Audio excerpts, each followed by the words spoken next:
viver no reino do Deus imortal.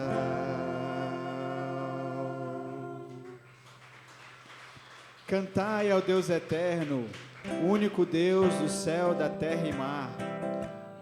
Foi Ele quem nos fez e sabe muito bem o nosso caminhar, nos dá valor, nos dá coragem e força para lutar. Esse é o nosso Deus que nós vamos adorar agora, irmãos.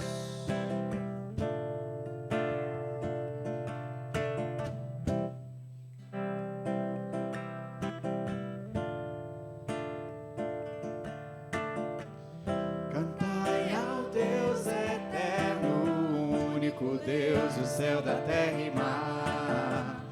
Foi Ele quem nos fez e sabe muito bem nosso caminhar. Nos dá valor, coragem, forças para lutar.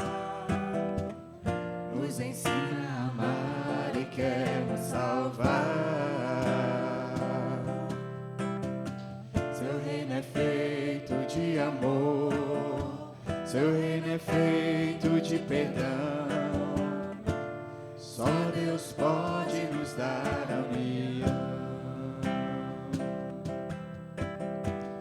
Cantai ao Deus de amor, o Deus que une raças, povos e nações, e com uma só mensagem atrai e aproxima gerações. Nos dá valor, coragem, forças para lutar. Nos ensina a amar e quer nos salvar. Seu reino é feito de amor, seu reino é feito de perdão. Só Deus pode nos dar a união. Cantai, cantai ao Deus de amor, o Deus que une raças, povos e nações. Canta, igreja. E com a sua mensagem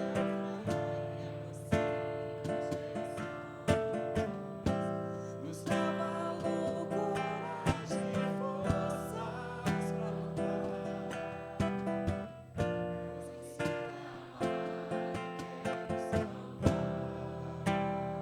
Seu reino é feito de amor. de amor, Seu reino é feito de perdão. de perdão. Só Deus pode nos dar união. Seu reino Reino é feito de amor. de amor, Seu reino é feito de perdão. de perdão. Só Deus pode Nos dar a união. Amém. Vocês podem se sentar. Queria chamar a Juliana para fazer a oração junto com as crianças.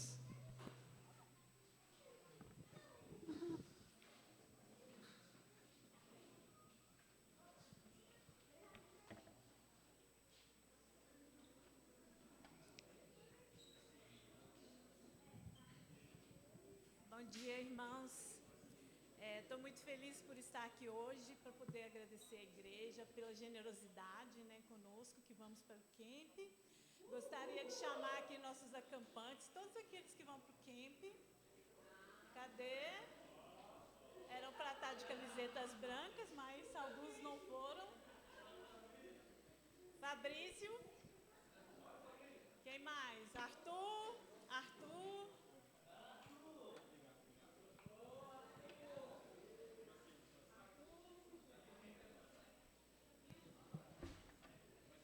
Quem mais está aqui dos acampantes? Meus filhos não estão aqui. Ah, está com o pai lá fora. Então, irmãos, eu quero agradecer. Hoje a gente vai fazer o sorteio, dos R$300 de Pix, Eu quero muito agradecer vocês aí por ter colaborado com nossa rifa, com as nossas rifas, eu agradeço muito a Deus pela vida de vocês, pela generosidade de vocês, tá? Agora a Ju vai fazer uma oração aqui para nós. Obrigada, Ju.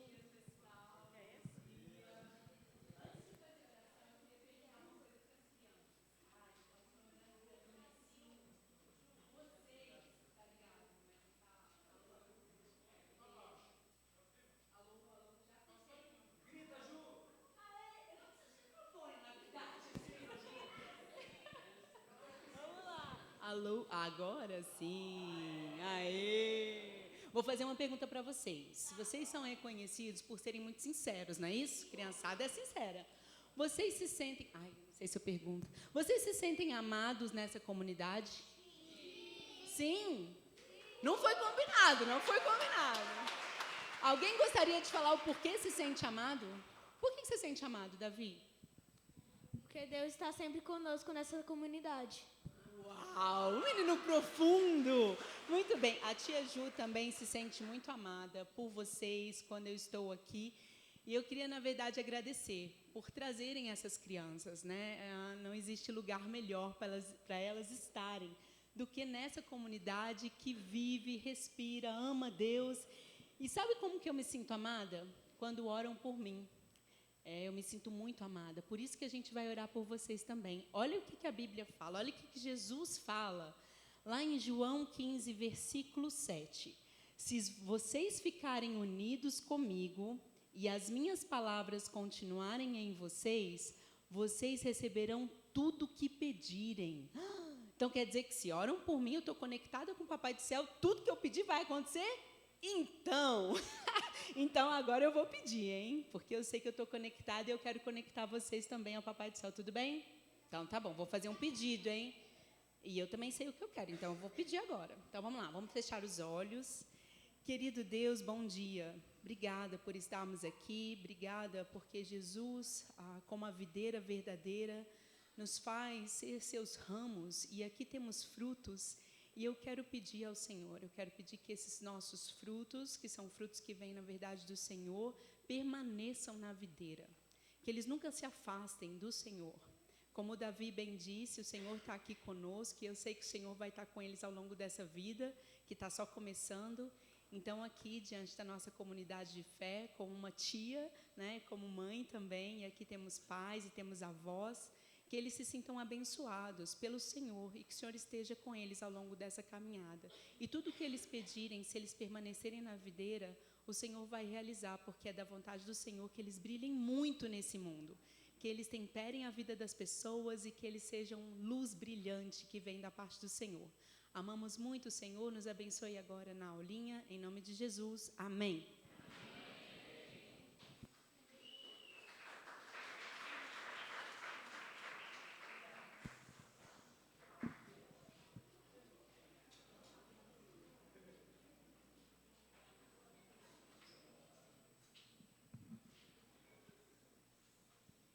Bom dia.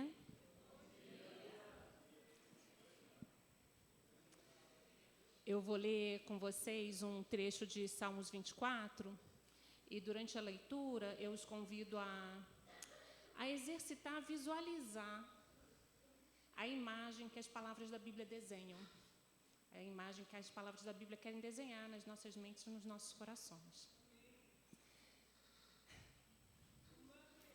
Então, o Salmo 24, no versículo 7, fala assim: abram-se, portões da cidade.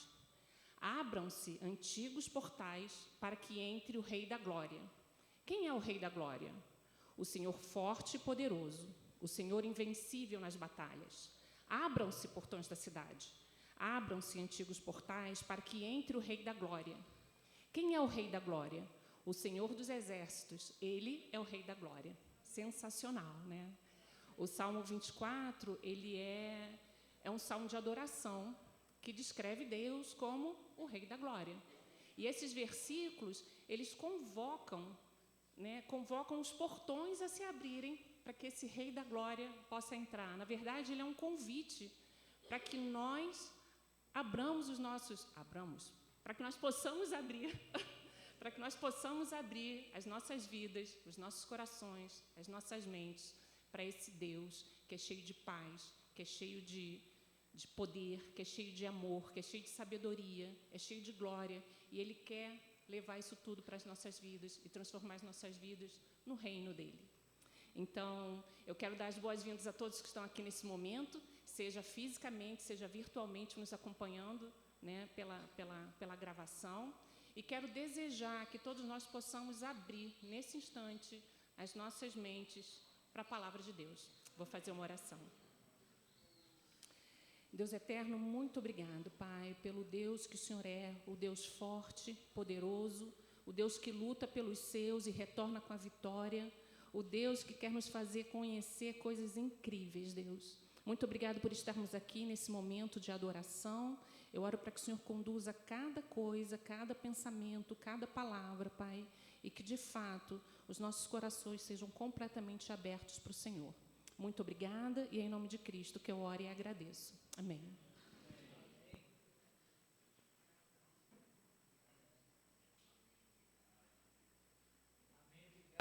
Obrigado, Tereza. Bom dia, meus irmãos. E antes da gente continuar aqui os nossos louvores e seguir para a pregação que o Daniel vai estar trazendo para nós hoje, eu queria só lembrar duas coisinhas e depois eu vou chamar uma galera de peso para nos avisar do nosso torneio que vai acontecer nesse sábado, beleza? Primeira coisa, gente, mês que vem é o mês da missão. Eu já quero te encorajar, todos os sábados de julho nós vamos estar fazendo algum evento evangelístico e o foco do mês da missão esse ano vai ser naquela região ali do Guará. E a gente quer fazer esse mês da missão não apenas um momento evangelístico de entrega de cartãozinho, né, como a gente geralmente faz, mas a gente vai ter momentos de servir a comunidade. Talvez a gente vá para algum asilo, algum orfanato, provavelmente a gente vai organizar alguma doação de sangue. Nesse mês a gente ainda está fechando os últimos detalhes, mas eu queria muito te encorajar a estar em oração para que Deus te use poderosamente para espalhar o evangelho e o amor de Cristo de diferentes maneiras nesse mês aí de julho, tá bom, igreja? E outra coisa também, domingo que vem, dia 30, eu queria fazer uma convocação a todos os pais da nova geração e dos adolescentes. A gente vai, após o culto, se reunir aqui atrás, para conversar um pouquinho sobre como vai funcionar esse ano a transição das turmas de sala que vai acontecer. Então, todos os coordenadores da nova geração, os coordenadores dos jovens vão estar lá, e a gente queria convidar os pais para, brevemente, em 10, 15 minutos, poder conversar com vocês e passar essas instruções, como é que vai funcionar a transição de sala. Beleza, meus queridos? Tudo certo? Então, beleza. Então, cadê o grupo aqui que vai falar do torneio de sábado? Cadê a galera? Tá chegando, tá chegando. Tô achando que eles vão chegar chutando uma bola na minha cara. Enfim. Cadê? Ah, eu posso ir, estão me mandando embora, então beleza.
Bom dia, irmãos.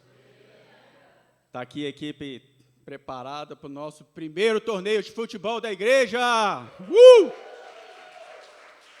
Sábado que vem, a partir das 7 horas, eu vou passar alguns avisos bem breves. Lembrem de protetor solar. O torneio vai ser a partir das 7 horas do sábado que vem. A previsão até meio-dia. Queremos começar com um bom café da manhã, um ótimo café da manhã para animar todos os irmãos, especialmente os do Pedregal. Esse evento acabou se tornando também uma homenagem, né, para o irmão que estava, inclusive, muito animado a participar do evento. Eu, inclusive, estou aqui com essa blusa aqui em homenagem a ele, não tem outro motivo, que era torcedor do Vasco. Então, quero muito animá-los a estar presente no sábado. O café da manhã vai iniciar às 7 da manhã, para que, assim, no mais tardar, os jogos iniciem às 8, porque tem uma questão do frio, do calor, à medida que a manhã avança. Vamos lembrar de protetor solar, especialmente aos jovens, às crianças que estarão acompanhadas dos pais. O evento é para jovens a partir de 13 anos, não é isso, Orley? A partir de 13 anos, acho que menos que isso não vai poder participar, pelo menos no primeiro momento. A Mariana também vai participar, representando as irmãs da igreja. Lembrando que nós vamos passar as instruções mais detalhadamente do grupo de WhatsApp, e procurem sempre ir com as roupas adequadas, roupas leves, são as instruções que nós temos. Então, queria muito agradecer o apoio de vocês possam vir com seus familiares, pais, mães. É a oportunidade também para poder, quem sabe, vender quem estiver participando do camp, levar uma água para vender, um bolo. Então, vai unir muitas situações o evento. E eu estou muito animado e muito grato aí pelo Fábio, que é uma ideia antiga, essa da igreja, de retomar esse propósito, usando o futebol como instrumento de evangelismo, já que estarão presentes outras pessoas. Eu sou fruto de evangelismo por meio do futebol. Eu fui convidado pelo Roberto, à época, nos anos 2000, para participar do evento de um futebol no parque da cidade, que era uma rotina frequente da igreja que a gente pretende retomar. Tá bom, gente? Então, sou muito grato por todos apoiarem esse evento e, em nome de Jesus, vai dar certo. Amém.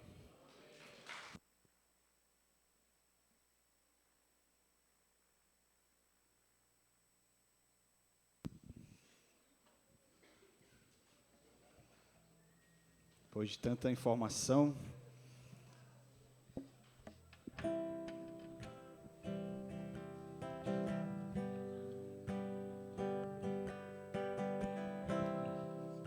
chamá-los a se colocarem de pé e vamos louvar ao Deus eterno.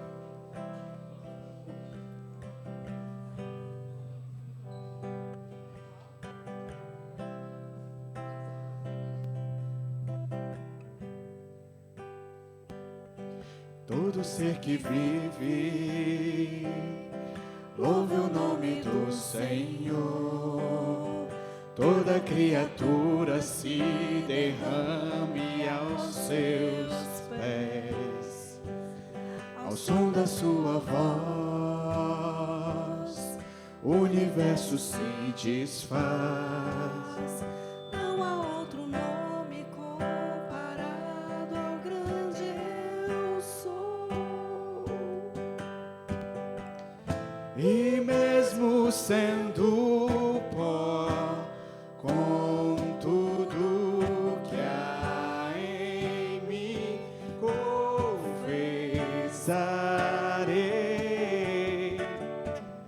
que céus e terra Passarão, mas o teu nome é eterno. Todo joelho dobrará ao ouvir teu nome, teu santo nome. todo ser confessará, louvado seja o teu nome, teu santo nome. Todo ser que vive, louve o nome do Senhor. Toda criatura se derrame aos teus pés, ao som da tua voz, o universo se desfaz. Não há outro nome comparado ao grande eu sou. E mesmo sendo pó, com tudo que há em mim, confessarei que céus e terra passarão, mas o teu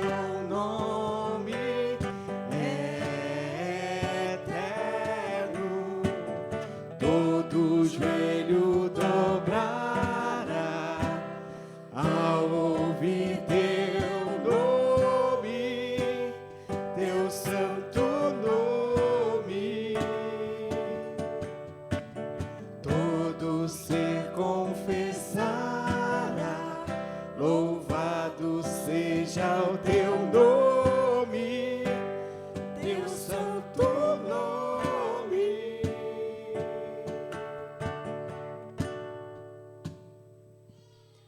Todo ser que vive, louve o nome do Senhor.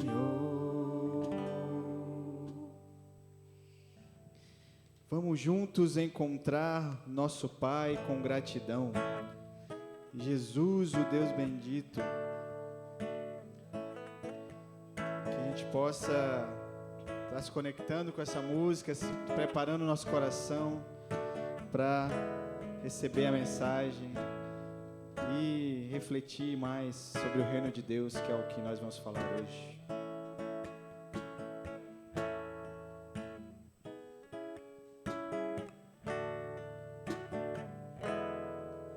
Vamos juntos encontrar nosso Pai com gratidão.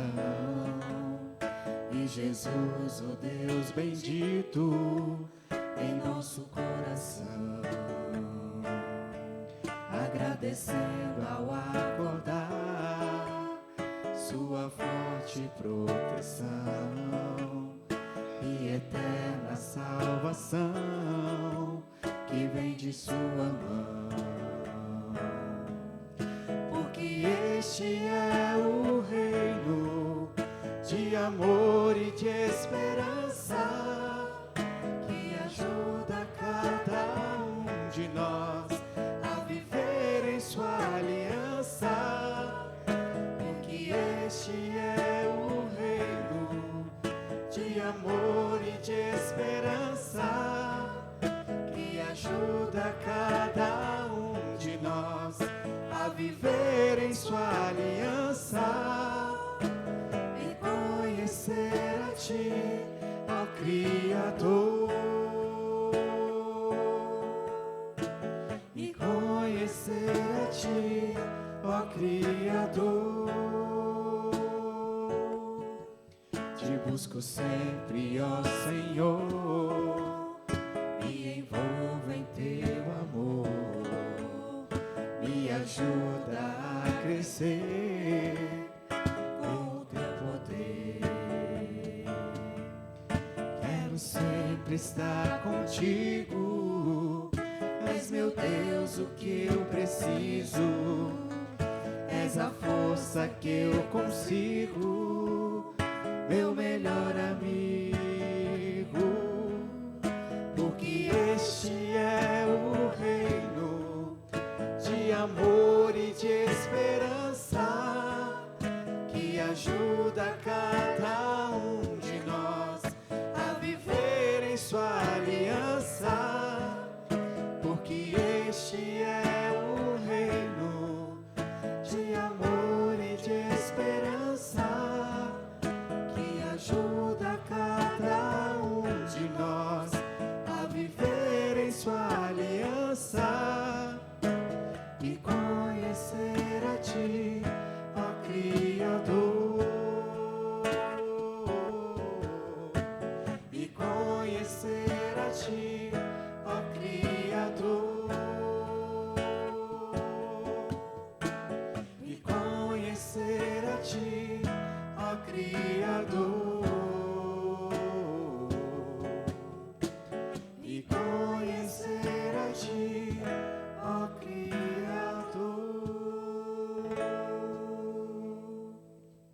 Amém. Poder sentar.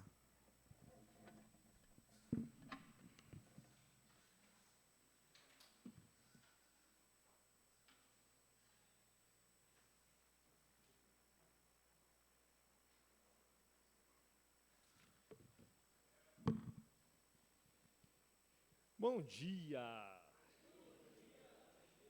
Vamos lá, vamos começar com uma oração, né? Com duas, na verdade, né? Vamos começar com uma oração. Nosso Deus, obrigado por esse momento, por a gente estar aqui, juntos, podendo passar esse tempo em comunidade, nessa manhã fresquinha de inverno.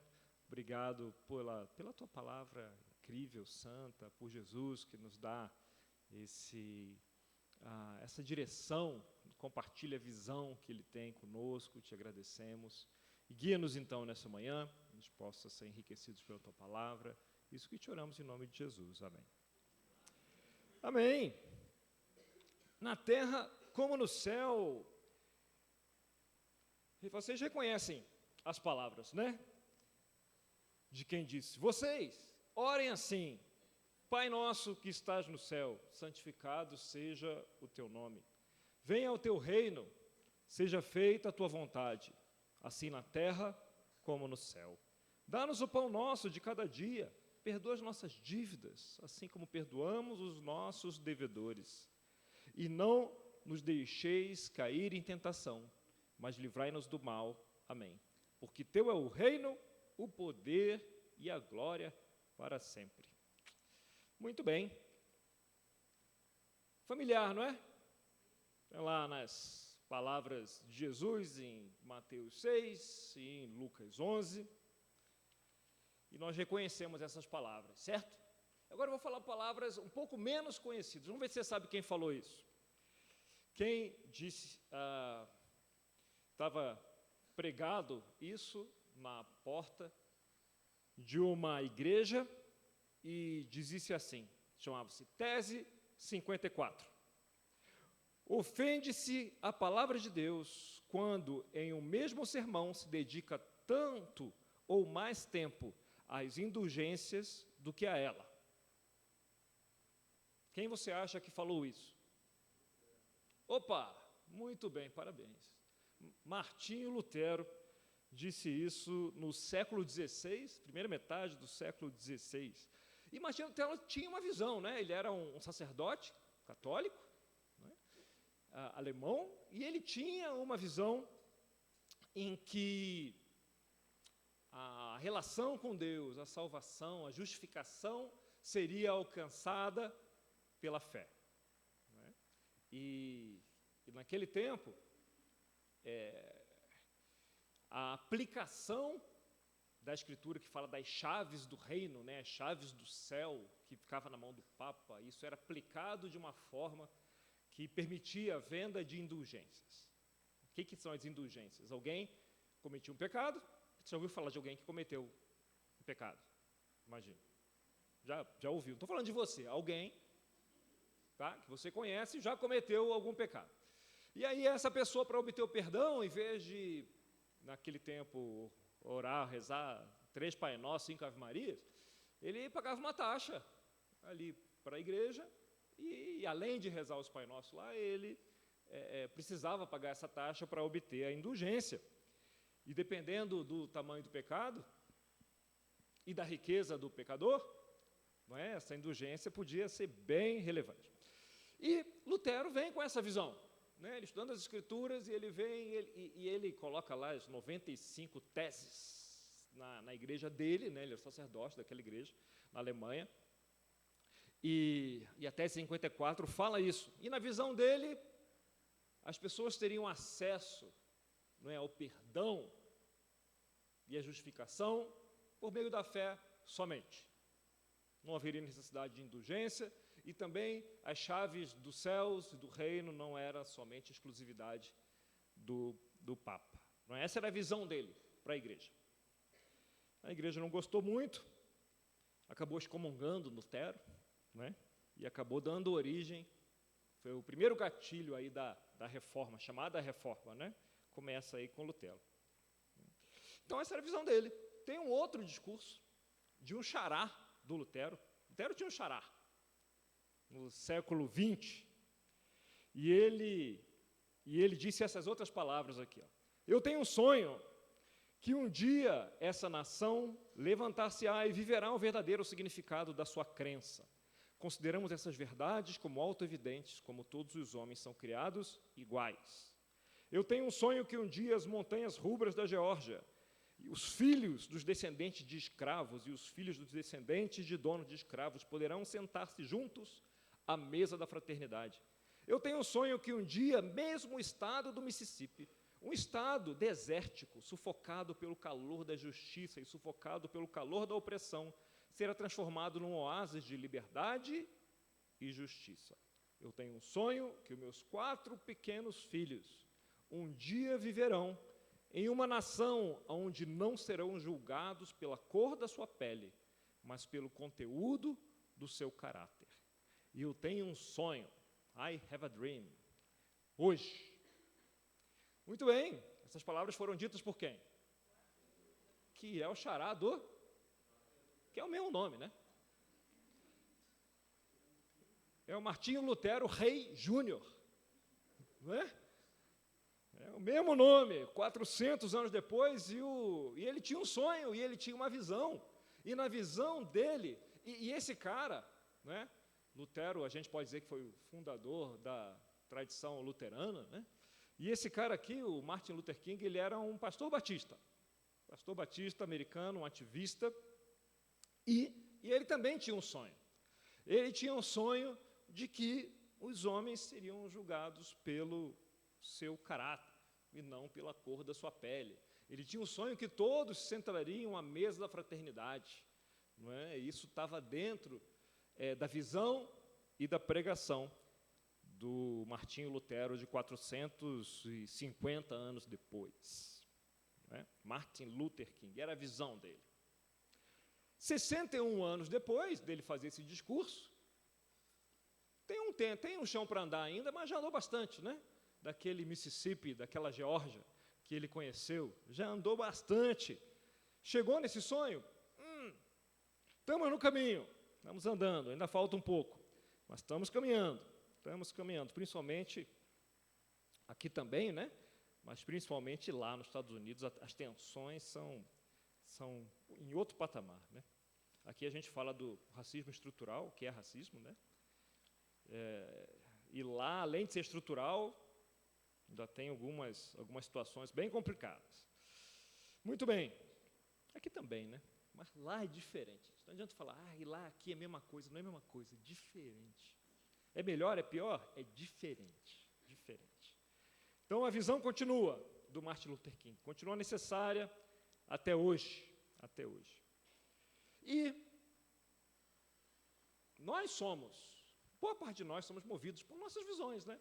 Há 3 anos atrás, eu tinha uma visão muito menorzinha do que a do Martin Luther King, do que, né, a do Lutero, que era a visão de juntar um grupo perturbado, que dava trabalho, que não se encaixava direito, e montar uma pequena comunidade cristã, uma igreja em casa. E a Caverna nasceu assim, né, com a visão de juntar um grupo perturbado. E era isso. E assim é. Cada vez mais ou cada vez menos, varia.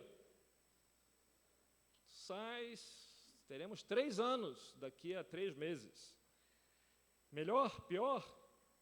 Não sei, mas a comunidade foi criada, né? Hoje é uma comunidade cristã, de gente perturbada.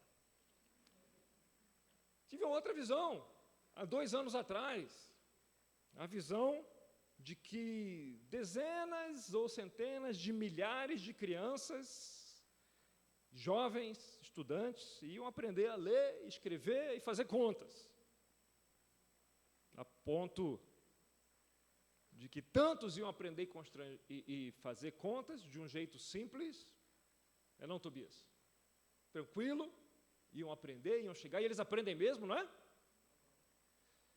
Que um dia isso ia constranger o sistema e ia provocar uma mudança nele. Isso eu não falo normalmente, né? Mas essa é a visão, de que isso um dia possa chegar até o sistema instituído, educacional, e constranger o sistema, e mostrar que é possível ter algo aí, e isso possa mudar de alguma forma, influenciar de alguma forma o sistema que existe hoje em dia. É uma visão um pouco maior, que está só começando. Há 2 anos atrás era eu e Vinícius, depois a Camila, não é? Com 4 meninos, que nem queriam estudar, que depois de algum tempo ainda chegavam meio brisados, e aí não dava mesmo para estudar, e a gente teve que repensar tudo, não é? E 1 ano depois já era mais de 50 meninos, e agora são mais de 100 meninos. Está chegando a 150.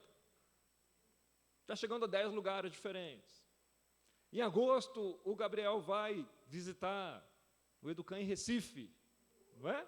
Olha, já começou lá, com orientação à distância, né, do Gabriel e do Tobias. O Gabriel vai lá pessoalmente em agosto, está com a turma. Temos financiadores lá, locais, sustentável, apoio do poder público lá. Olha só, começando só. Sabe-se lá onde isso vai parar. Começando só. É uma visão um pouquinho mais ousada que a caverna e muito menos ousada do que a do Martinho, dos dois Martinhos Luteros, não é? E principalmente, quando eu comecei aqui com a oração de Jesus, a gente ora a oração de Jesus, não é? O famoso Pai Nosso. Santificado seja o seu nome. Venha o teu reino, seja feita a vossa vontade, assim na terra como no céu. Quando os discípulos vieram para Jesus, eu estou cometendo um erro mortal, eu estou aqui sem relógio, imagina. Quando os discípulos vieram para Jesus e falaram, Senhor, ensina-nos a orar como João ensinou aos seus seguidores. Você acha que eles chegaram porque eles não sabiam orar? Esses caras da Galileia, eles tinham orações de 1000 anos, eles tinham orações de 500 anos, eles tinham dezenas, centenas de orações que eles sabiam orar. Quando ele fala com Jesus, ele quer outra coisa ali. Não é aprender a orar. Esses caras sabiam orar, todos eles. Sabiam orar talvez muito melhor do que nós aqui. Mas ele queria aprender de Jesus como João havia ensinado. Na oração de João havia algo diferente ali. Havia uma visão na oração de João. E na oração de Jesus, mais ainda. Havia mais realidade, mais concretude na visão de Jesus. Ele fala, Jesus ensina a gente a orar como João ensinou. O que você está enxergando aí? De que forma a gente se relaciona com Deus para enxergar essa visão que você tem? E Jesus, que estava, em termos de visão, em outro patamar, em relação aos Martinhos Luteros. Ele fala, vem cá, orem assim. Quando vocês orarem, orem assim. Santificado seja o teu nome. Que venha o teu reino, assim na terra como no céu. Venha o teu reino, seja feita a tua vontade, na terra como... Aí depende da tradução, né? Você vai ler. Na terra como no céu. A visão de Jesus. E Jesus passa o tempo dele, e ele fala, ele passa pelos povoados, fazendo o quê? Anunciando o quê? O reino, as boas novas do reino de Deus. As boas novas. E a gente pensa, anunciando o evangelho. E é isso mesmo. O que era o evangelho? Esse nome nasce no grego antigo, antes da época romana. Quando vinha alguém, um moleque, né, quando acontecia uma batalha, havia uma vitória na batalha, vinha um moleque correndo para anunciar a vitória na batalha. E esse moleque ganhava um evangelho. Tá, parabéns, você correu até aqui, deu essa boa notícia, toma aqui um evangelho para você. É uma gorjeta, o evangelho é uma gorjeta. Nasce como uma gorjeta. Toma aqui um evangelho. Uma grana para o cara que deu uma boa notícia, uma recompensa para ele. Com o tempo, isso era um costume, e aí com o tempo, já na época romana, o evangelho se confunde com isso. Deixa de ser a gorjeta e passa a ser as boas novas em si. Que é o Evangelion. O evangelho, uma boa nova de uma vitória. Boa nova de uma conquista. E aí, com essa boa nova, com o evangelho, você tinha a ideia de que aquele povo, aquele país, aquela nação, aquele reino, estava seguro, estava em paz, estava salvo. E esse era o evangelho. Chegava a boa nova, caramba, vencemos, a gente não vai ser conquistado, ou a gente, né, expandiu as fronteiras, e havia cantos, havia festa, havia as luzes, não é? Havia comida, havia uma sensação de bem-estar. O evangelho, boa nova, e o Evangelion. E os romanos expandiram isso ainda, né? Com muitas vitórias militares, e os romanos com o conceito da paz romana, então eles chegavam até uma nova província, né? E às vezes a província se unia, às vezes eles eram conquistados, e eles chegavam e eles anunciavam a boa nova de Roma chegando lá. E com Roma eles tinham pão, circo, saneamento, segurança. E na narrativa romana isso era boa nova. Era o evangelho romano. Chegava lá e você tinha a boa nova, a boa notícia. O evangelho, Roma chegou, uhul! Esse é o evangelho. É isso. E aí chega Jesus, e ele está lá anunciando as boas novas do reino. A gente pensa, não, Jesus era homem, e Jesus era Deus, e era mesmo, né? Era homem e era Deus. E Jesus vivia naquele tempo, e o que ele faz de forma absolutamente brilhante? Ele pega a cultura, ele estava naquela cultura. Jesus, quando vai ensinar, ele usa exemplo do quê? Ele fala de arar a terra, não é? Ele fala da figueira, dos figos, ele fala de adubo, ele fala de ovelha, ele fala de pastor, não é? Ele fala de peixe, ele fala de imposto, né? Dá a César ali, ele fala das relações, ele fala da vida, do que está a vida. Jesus cresceu ali, ele é influenciado ali pelos mestres dele, principalmente por Hilel, né, um mestre famoso na época, e ele está naquela cultura, e quando ele vai ensinar, os exemplos que ele dá, dos conceitos que ele traz, são daquela cultura, da onde ele está. Ele vai ensinar nas sinagogas. Por que ele ensina nas sinagogas? Tenta fazer igual Jesus e ensinar nas sinagogas. Mal você não consegue nem entrar aonde ele estava, você só fica na partezinha de fora. Mas Jesus ensinava nas sinagogas por quê? Porque ele era um mestre judeu respeitado. Então ele entrava, ele podia ensinar nas sinagogas. E ele usa para ensinar aquela cultura. Ele usa para ensinar aquela cultura. E quando ele está falando desse conceito de Deus ter uma comunidade, um povo, que para eles era comum, né? Eles sempre se veem como o povo de Deus. Jesus está falando da vinda dessa nova realidade. Ele não precisa inventar um conceito, porque já existe o conceito. Já existe o conceito do Evangelho. Todo mundo sabe o que é o Evangelho, é boa nova. E os romanos já haviam falado a boa nova do reino. No caso, a boa nova da dominação de Roma, né? A boa nova do império romano. Já existia isso. E Jesus chega e fala, arrependam-se, porque o reino de Deus está próximo. Arrependam-se, que aí vem o reino de Deus, o reinado de Deus, esse reino. Então, o Evangelho significa o Evangelho de Jesus. O reino de Deus, o reinado de Deus está chegando. E ele diz, em Lucas 4, 42, é curioso, que Jesus passa um sabadão super legal, né, ensina na sinagoga, como ele sempre fazia nos sábados, depois ele passa um sabadão tranquilo, curte lá, descansa, e ao anoitecer chega um monte de gente com doentes, para ele curar. E ele cura vários doentes, e ele acorda cedo, porque, né, a gente pensa, Jesus acordava de madrugada, como ele conseguia? 8 horas da noite estava dormindo, né, não tinha energia elétrica. Aí acordar às 5 da manhã é mais fácil. Acorda de madrugada, em vez de ficar na cama lá esperando clarear, ele vai orar, vai para o lugar deserto, orar. E aí em Lucas 4, 42 diz assim, ao romper do dia, Jesus foi para um lugar solitário, as multidões o procuravam, e quando chegaram até onde ele estava, insistiram que não as deixasse. Mas ele disse, é necessário que eu pregue as boas novas, e o evangelho, do reino de Deus, noutras cidades também, porque foi para isso fui enviado. É necessário, chega lá, Jesus está bombando ali, curou um monte de gente, quer que ele fique lá, quer que ele continue ensinando, quer que ele se estabeleça naquela cidade.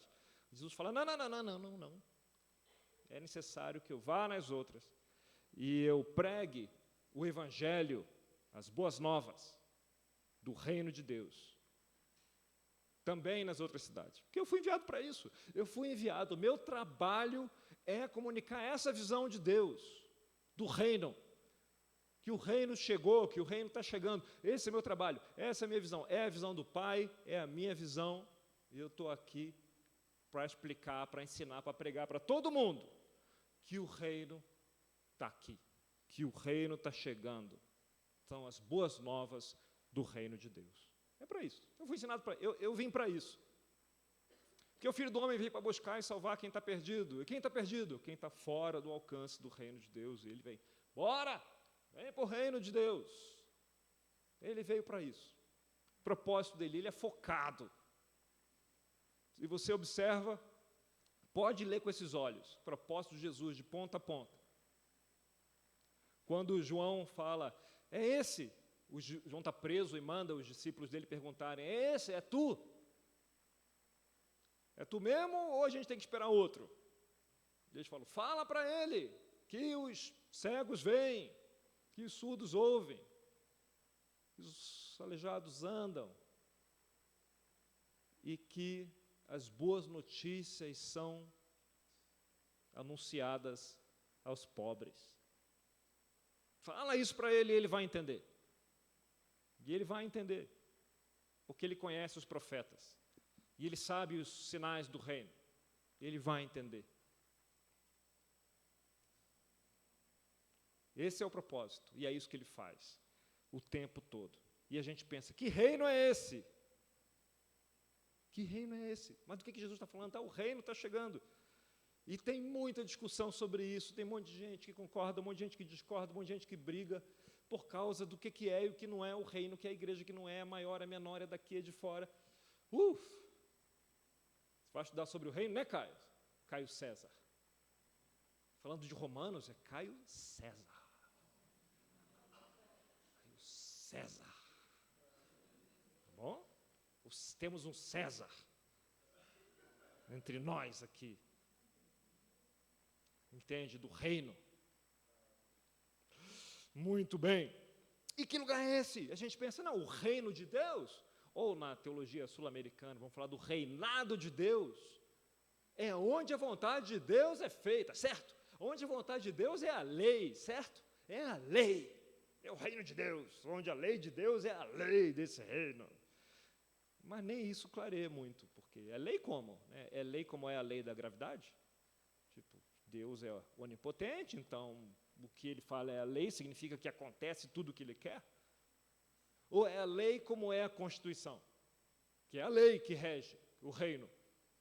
Mas nem todo mundo que está nesse reino cumpre as leis, não é? Mas não deixa de ser esse Estado. Não é? Então, que lei é essa? E isso é uma complicação. Também. Até os judeus chamavam essa lei do reino, como eles viam, a lei de lei, né? Então, é a lei. Eles chamam de a lei, a Torá, a lei, né? Levítico, a lei de lei. E Jesus, ao trazer esse reino e ao mostrar, ao comunicar como é esse reino, ele foca alguns aspectos da lei mais do que outros. Todos os mandamentos são iguais. Quem é culpado de um é culpado de quebrar todos. Paulo fala sobre isso, né? E Jesus foca e diz, todos são iguais. Não, Jesus fala, não, nada disso. Ele foca num aspecto da lei. Ele foca no tal do amor, né? Da compaixão, que é onde o mestre Hilel, com quem ele tinha aqui mais identificação, não é? Ensinava a lei, o tal do amor. E aí tudo que ele foca ele vai ensinando o reino e ele vai trazendo tudo sobre essa lente, todos os ensinos. Então, se fala, por exemplo, o adultério não é ilegal na nossa sociedade, certo? Não é, já foi ilegal. Hoje não é mais ilegal. Se quer adulterar, você pode, mas ser preso por causa disso. Se você fizer isso muito, talvez você seja atrapalhado no divórcio lá, com que o juiz vai julgar alguma coisa lá. Enfim, lá não é ilegal, você não vai ser preso por causa disso. Um adultério no reino de Deus é ilegal. Se você adulterar, você vai ser expulso do reino de Deus? Não necessariamente. Mas é ilegal. Estou incentivando? Claro que não, né, gente? Por favor. Né? Claro que não. Eu estou falando que uma coisa é uma coisa, outra coisa é outra coisa. Não é? Violência. Vamos lá, vamos falar uma coisa mais simples, menos. Vamos lá. Covardia, egoísmo. É ilegal? É um crime? Não. No reino de Deus é ilegal? É. Se você errar, você vai ser expulso do reino de Deus? Não. Está em leis. Nós cumprimos todas as leis o tempo todo? Não. Quando a gente não cumpre uma lei do reino, isso tem um nome, não é? Que é um pecado. Alguém de vocês repetindo, já ouviu falar de alguém que pecou? Não, né? Alguns de nós não. Foi expulso imediatamente? Não. Porque o reino é o reino. O reino não é uma coisa organizada, como o Éden, tudo perfeito. Então, não, o reino de Deus não significa a perfeição de Deus. Significa um lugar aonde, e é um reino por convite. Ao contrário de Roma, o reino de Deus é por convite. É totalmente voluntário. Você vem se quiser.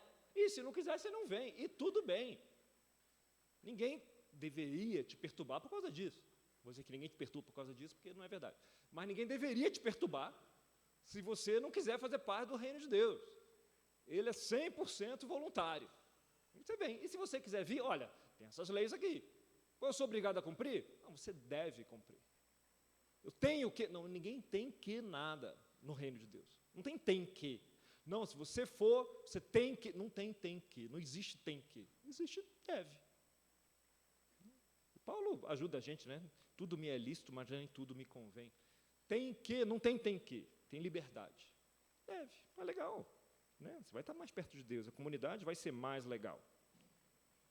A mentira é contra a lei? Não. No reino, é. Agora, tem suas obrigações no reino. Não é só, não pode. Quais são as obrigações do reino? No reino você tem a obrigação, o dever do cidadão do reino.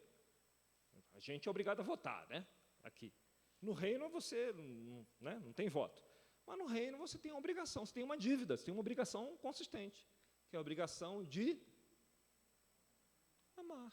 Você tem uma outra obrigação, além de amar, que é a obrigação de... tem no... Né? Vamos continuar. Venha o teu reino, seja feita a sua vontade, assim na terra como no céu. Dá-nos o pão nosso de cada dia. O que vem depois? Perdoa nossas ofensas, assim como nós perdoamos aos nossos devedores, a quem nos tem ofendido. Tem outra obrigação, além de amar. Perdoar. A gente consegue perdoar todo mundo rapidamente? Para alguns de nós é mais fácil, para outros de nós é muito difícil. E depende um pouco da ofensa. É uma obrigação? É uma obrigação. A gente consegue rapidamente? Alguns de nós ainda temos dificuldades com isso, anos depois? Temos. Mas é uma obrigação. É. Você é expulso do reino por causa disso? Não. Está vendo aqui? O reino, ele não é tão preto e branco como a gente gostaria que fosse, como algumas comunidades de fé dizem que é. Se aconteceu isso, está fora. Isso aqui é disciplina, isso e aquilo. É preciso ter ordem, é. Mas o reino de Deus é muito menos preto e branco. Por quê? A lente que Jesus trouxe é a lente do amor. Ah, mas Jesus não quebrou a lei. Jesus curou no sábado? Curou. Mas não tinha que guardar o sábado? Tinha. O que os fariseus falaram quando ele curou no sábado? Você está quebrando a lei. E Jesus falou, não estou não? Não. Ele falou, tem um filho de Abraão aqui, escravizado e oprimido, que eu posso ajudar.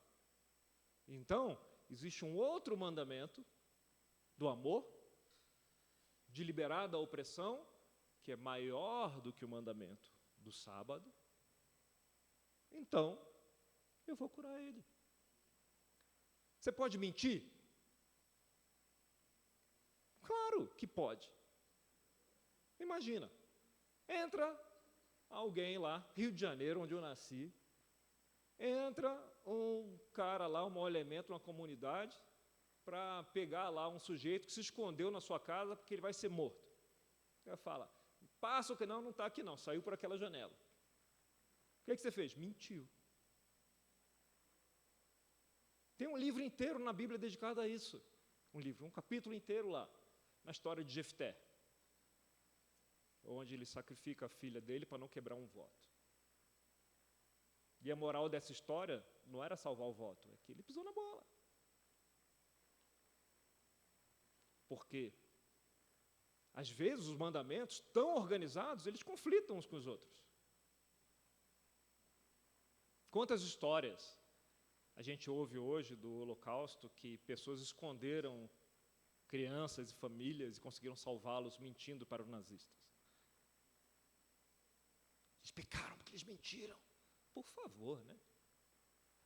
Por quê? E Jesus vem explicar isso. Ele fala, a lente do amor. A lente do amor. Divórcio é contra a lei? Divórcio é contra a lei.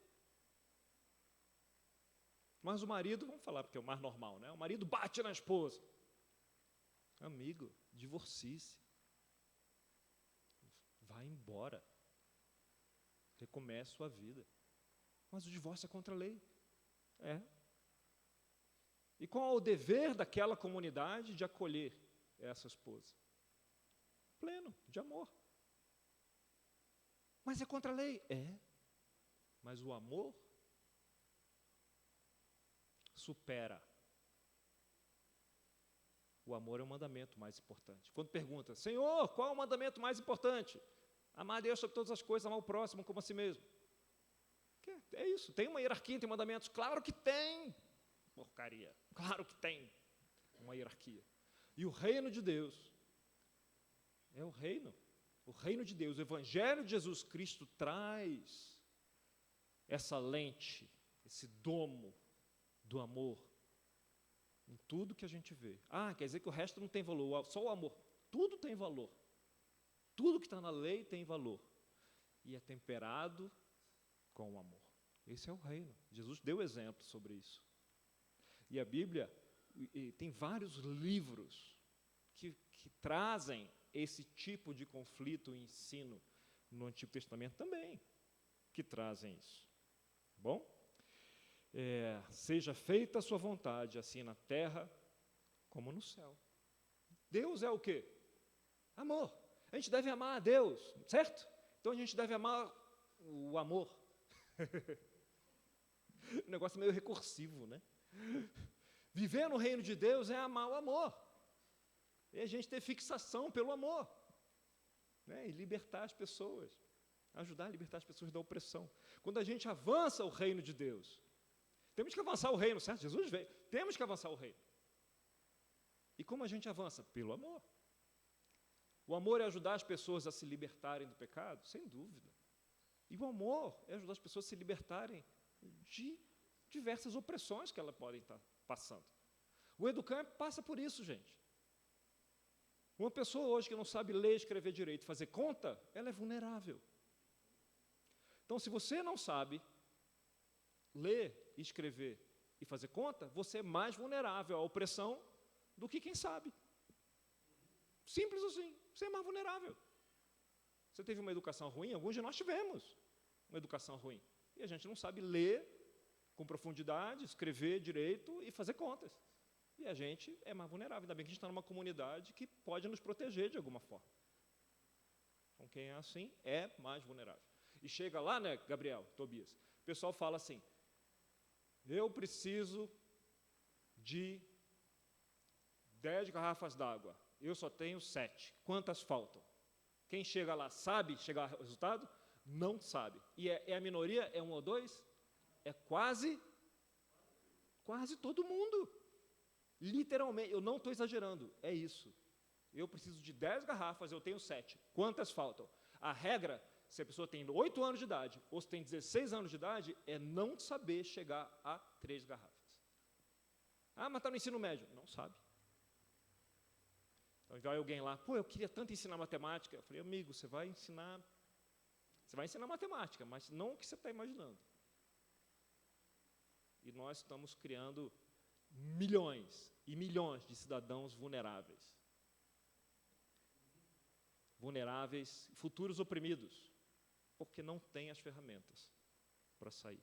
Isso é o reino de Deus? Isso é o reino de Deus. O Educam avança o reino de Deus. Então, alguém chega lá e a gente ensina e está levando a pessoa, ajudando a pessoa a ter mais autonomia, a ter mais liberdade, a não ser oprimido. Isso é o reino de Deus? É o reino de Deus. Pô, mas e o arrependimento? E o batismo? Legal. Vamos falar sobre cidadania plena? Você quer cidadania plena no reino de Deus? Pô, legal. Você vai experimentar plenamente o reino de Deus? Pô, aí a gente vai falar daquilo que a gente sempre fala aqui, quase todo domingo. Fala sobre esse outro aspecto, da mudança de vida, da relação com Deus, não é? Da salvação. Vamos falar sobre isso. Faz parte do reino de Deus. E o outro lado? O outro lado também é o reino de Deus. Um não existe sem o outro, gente. Não se pode apagar Mateus 25, que fala só sobre isso. Só sobre isso, não é? Então, o reino de Deus, ou o reinado de Deus, é onde é feita a vontade de Deus. É isso, gente. É só isso. Tenta desdobrar essa frase. É impossível, né? Ela é infinita. A multiforme sabedoria de Deus é infinito. Você trabalhar com isso. Não é? Não dá para desdobrar essa frase. Então, o reino se expande pelo Espírito, sem dúvida, mas também pela bondade, pela justiça, pela caridade. Né? O tal do amor uns aos outros, o tal do amor, a fixação no amor. Quem eu tenho que amar? Do próximo. E aí o mestre da lei, a primeira pergunta que ele fez, tá bom, mas quem é meu próximo? Aí Jesus fala, conta a história lá e fala, o samaritano aqui, foi o próximo daquele cara. Ah, então tu precisa amar meu próximo. Aí Jesus fala, não, você tem que amar os inimigos, Sermão do Monte. Caramba, os inimigos.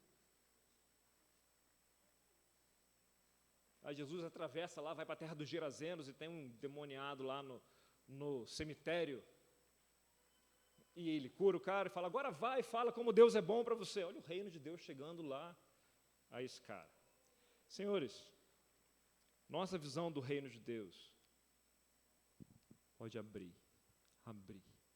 E aí, a nossa paixão por esse reino, ela se tira a tampa. No meu caso foi isso. Quando eu enxerguei o reino de Deus com mais camadas, com mais profundidade, a minha paixão pelo reino se multiplicou. Essa comunidade, a nossa igreja, se você puder falar, pô, a igreja é perfeita. A igreja é perfeita? Não. E mais, a igreja que você visualiza como a igreja perfeita, ela não é perfeita para o seu irmão. E a igreja perfeita para o seu irmão não é perfeita para você. Não, se todos os defeitos forem corrigidos, na sua visão, ela vai ser cheia de defeito para outra pessoa. A igreja é a nossa comunidade. Ela não é perfeita. A multiforme sabedoria de Deus era isso, é multiforme. E tudo bem. Nós vemos de um jeito, ela vê de outro. Isso me ajudou a aceitar o que eu percebo como imperfeições. Eu percebo. Como você também percebe. Essas imperfeições. E daí? É um ambiente em que eu posso viver o amor.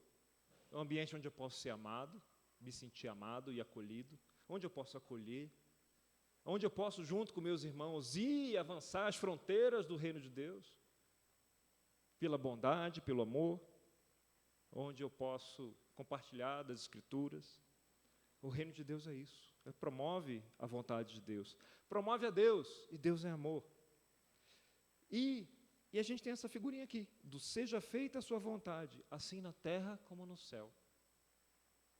Venha o teu reino, seja feita a tua vontade. Ele fala, venha o teu reino. O que significa isso? Que seja feita a tua vontade. Essa mesma oração, tá? Tem só uma vírgula aí. Foi a forma que os tradutores pontuaram. Seja feita a tua vontade, assim na terra como no céu. O que é o reino de Deus? Assim na terra como no céu. Assim na terra como no céu. Os judeus têm essa figura do Okun Olam, uma coisa assim, né? Okun Olam, que é o consertar este mundo, né? Consertar de novo este mundo. É uma figura de linguagem interessante, né?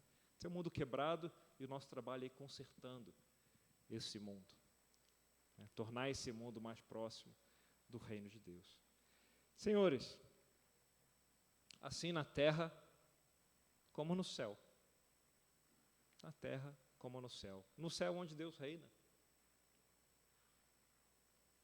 Durante muito tempo eu criei, não, o céu é no céu, depois da morte, aqui é trabalho e sofrimento. É uma teologia torta minha. É na terra como no céu. Esse é o reino. E esse é o nosso papel aqui. Que o máximo que a gente puder, que a gente possa promover isso, que seja na terra como no céu. Obrigado.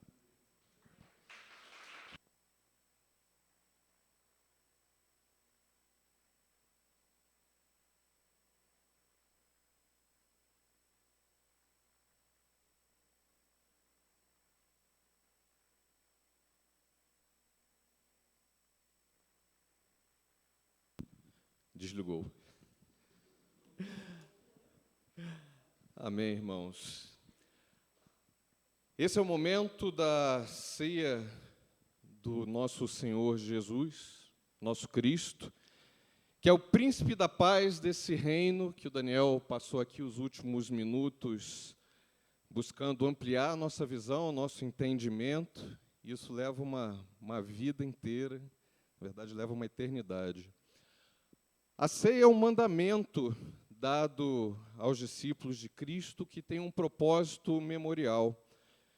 Hoje eu queria iniciar essa celebração fazendo uma pergunta para vocês refletirem.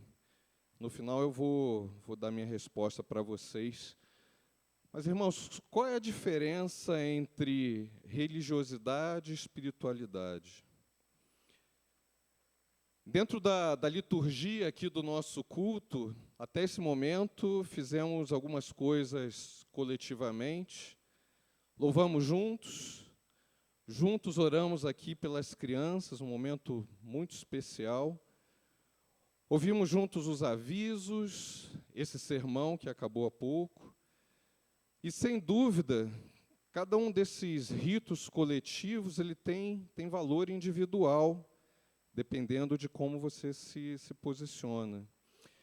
Mas eu acredito que o momento da ceia do Senhor, mais do que qualquer um dos outros ritos, pede a nós profunda consciência e concentração pessoais.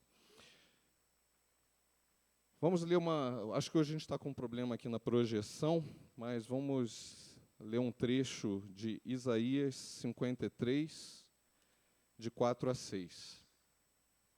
Está aqui.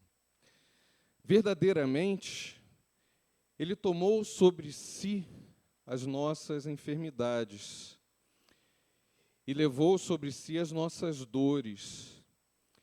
E nós o consideramos aflito, ferido por Deus e oprimido. Mas Ele foi ferido por causa das nossas transgressões, esmagado por causa das nossas maldades.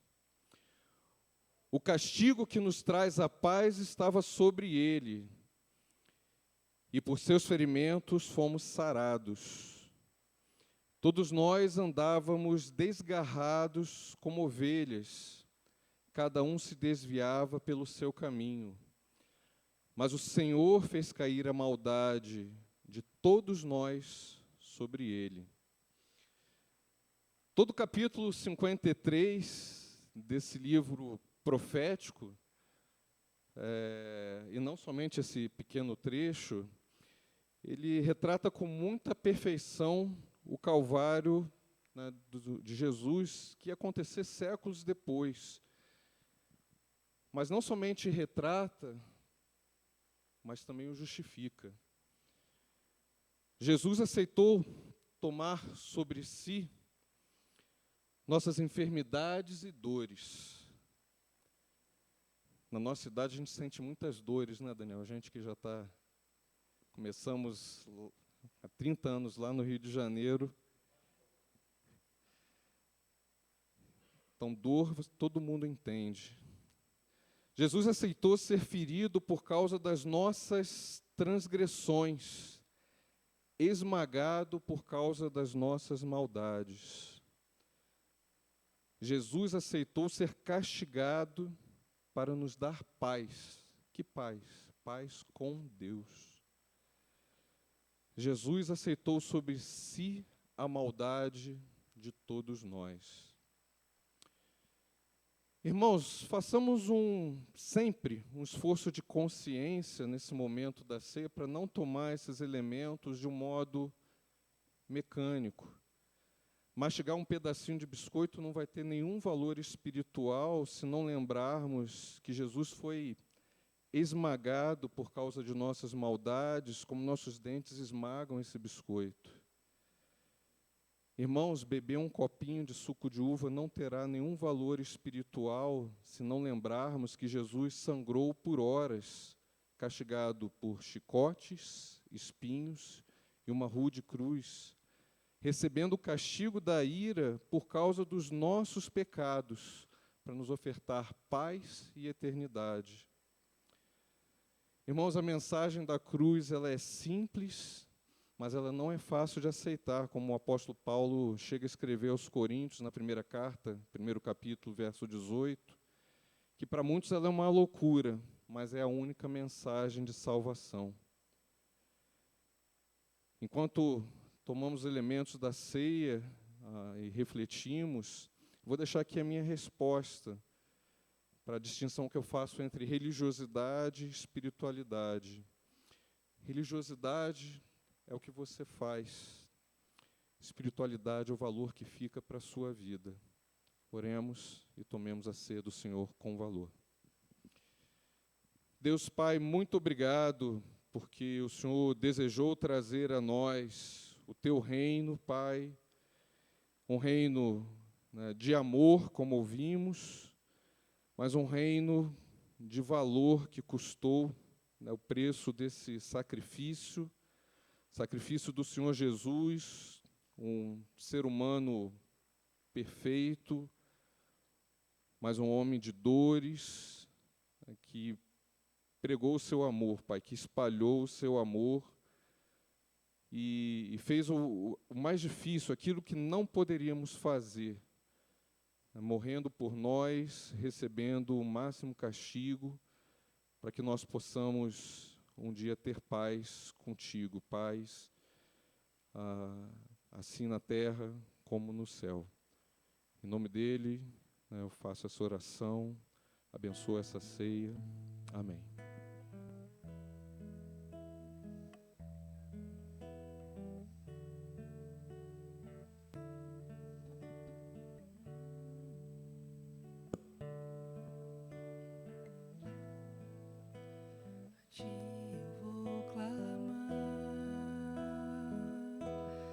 Pois tudo vem de ti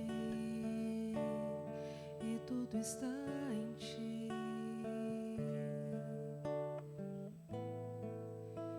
Por ti vou caminhar, tu és a direção,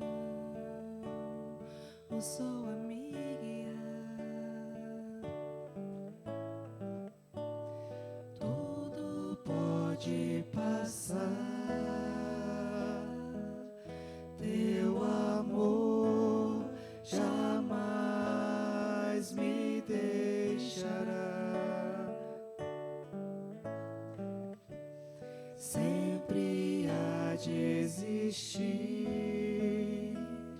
novo amanhã preparado para mim.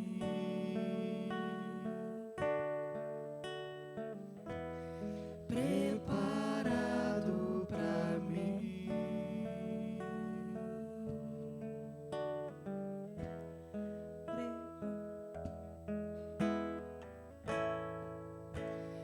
ti eu vou clamar,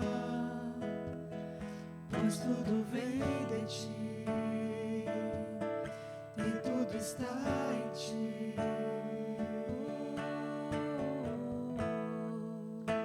Por ti vou caminhar,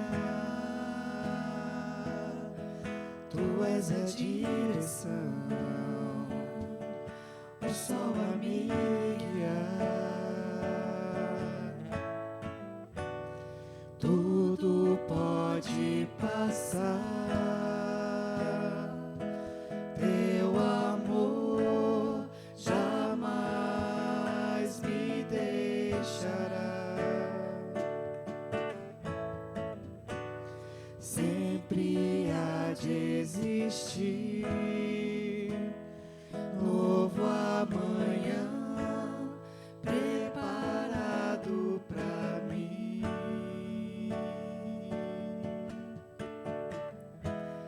Preparado pra mim.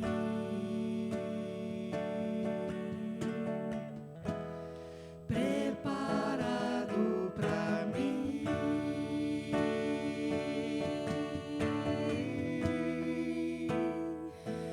Eu me rendo aos teus pés, és tudo que eu preciso pra viver. Eu me lanço aos teus braços, onde encontro meu refúgio. Eu me rendo aos teus pés, és tudo que eu preciso pra viver. Eu me lanço aos teus braços, onde encontro meu refúgio.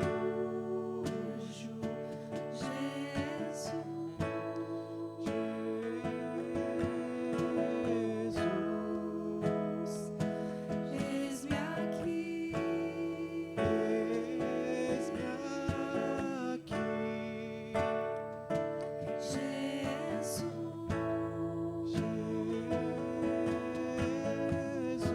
Jesus, eis-me aqui, eis-me aqui.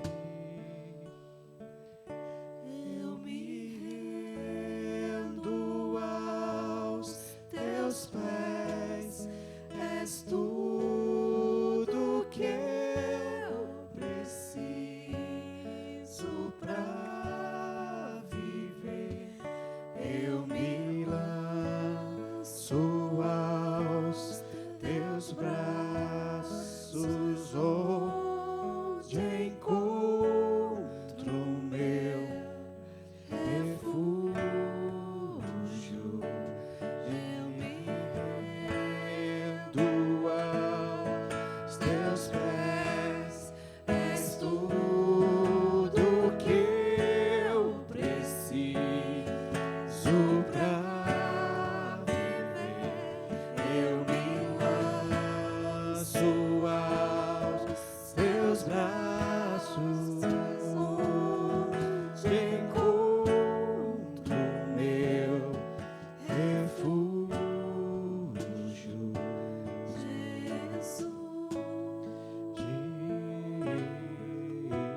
Jesus, eis-me aqui, eis-me aqui. Jesus,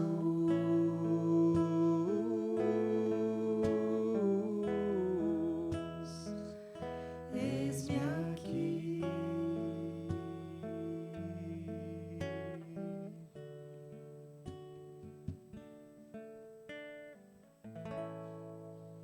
Amém. Bem, irmãos, estamos chegando ao final do nosso culto. Queria chamar vocês a se colocarem de pé. E antes de cantar essa próxima canção, um pequeno aviso, pais. Assim que terminarmos o culto, por favor, busquem suas crianças na salinha, tá bom?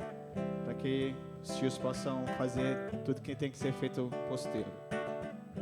Reina em mim, sobre toda a terra tu és o rei, sobre as montanhas e o pôr do sol, uma coisa só meu desejo é, vem reinar de novo em mim, reina em mim, com o teu poder, sobre a escuridão, sobre os sonhos meus, tu és o Senhor de tudo que sou, vem reinar em mim, Senhor.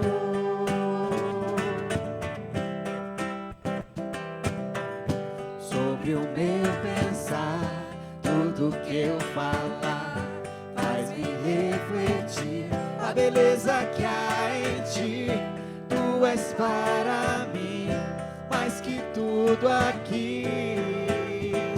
Vem reinar de novo em mim, reina em mim, com o teu poder, sobre a escuridão, sobre os sonhos meus, tu és o Senhor de tudo que sou.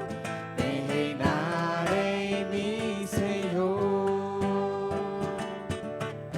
Queria ver a igreja cantando bem forte, assim. Sobre o meu pensar, tudo que eu falar, faz-me refletir. Amém, amém. Tu és para mim mais que tudo aqui. Vem reinar de novo em mim, reina em mim, com o teu poder, sobre a escuridão, sobre os sonhos meus, tu és o Senhor de tudo que sou. Vem reinar em mim, Senhor, reina em mim, sobre o teu poder, sobre a escuridão, sobre os sonhos meus, tu és o Senhor de tudo que sou. Vem reinar em mim, Senhor, vem reinar em mim, Senhor, vem reinar em mim, Senhor. Amém, irmãos. Bom domingo. Nosso culto está encerrando. Até semana que vem.